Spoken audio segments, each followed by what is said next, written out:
Party leaders visited voting stations across the country to encourage citizens to update information ahead of next year's elections.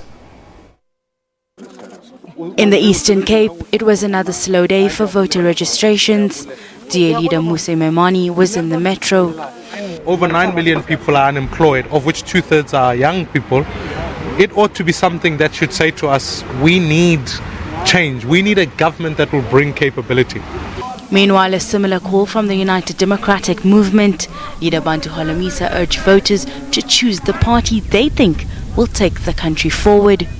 In particular to the young people of South Africa, the country is going to be in their hands very soon. And they must learn what we are doing currently, the art of fighting corruption. In the northwest, it was a slow start at this ward in Klagstop. The FF Plus took the opportunity to speak on land expropriation without compensation, saying the move will be detrimental to the country.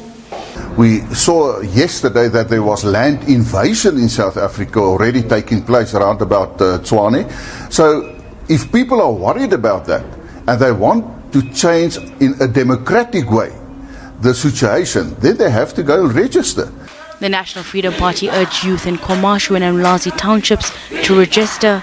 The Born Frees represent the smallest brackets of voters. The NFP, which lost votes due to internal squabbling, has assured supporters it's ready for its revival ahead of the 2019 elections. Hasina Gori, SABC News.